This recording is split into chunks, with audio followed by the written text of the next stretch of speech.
नमस्कार। जय शिव शंकर। मित्रों, मैं आपको बताऊंगा हरतालिका तीज व्रत की कथा। इस साल 30 अगस्त को हरतालिका तीज व्रत है। हर साल ये त्योहार भाद्र माह के शुक्ल पक्ष की तृतीय तिथि को मनाया जाता है। यह व्रत मुख्य रूप से सुहागिन महिलाओं के लिए है। इस दिन सुहागिन महिला अखंड सौभाग्य सुखी वैवाहिक जीवन के लिए व्रत रखती है। यह कुंवारी कन्या मनचाहा वर पाने के लिए व्रत रखती है। इस व्रत में महिला माँ गौरी और शिव जी की पूजा करती है, साथ ही सौभाग्यवती होने का आशीर्वाद मांगती है।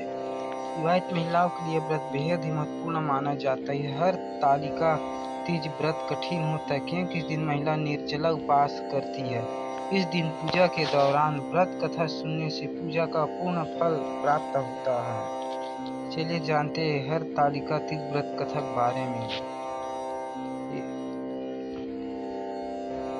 एक बार की बात है, पिता के यज्ञ में अपने पति शिव का अपमान देवी सती सहन नहीं कर पाई थी और उन्होंने खुद को यज्ञ की अग्नि में भस्म कर दिया। वही अगले जन्म में उन्होंने राजा हिमांचल के यहाँ जन्म लिया। इस जन्म में भी उन्होंने भगवान शंकर को पति के रूप में प्राप्त करने के लिए कठिन तपस्या की। देवी पार्वती ने शिव जी को अपना पति मान लिया था। सदैव भगवान शिव की तपस्या में लीन रहती थी।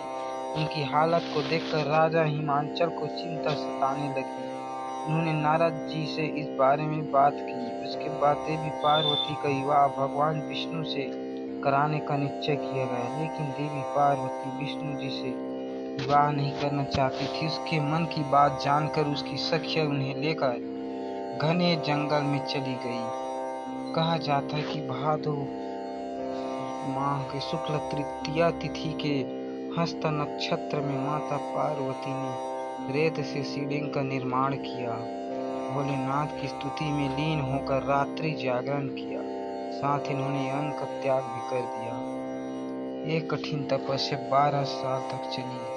पार्वती के इस कठोर तपस्या से प्रसन्न होकर महादेव ने उन्हें दर्शन दिए और इच्छानुसार उनको अपनी पत्नी के रूप में स्वीकार कर लिया। इसलिए हर साल महिलाएं अखंड सौभाग्य के लिए इस व्रत को करती है। दोस्तों, मैंने आपको एक छोटा सा जानकारी दिया है। अगर पसंद आए तो चैनल को सब्सक्राइब करें, बेल आइकन को प्रेस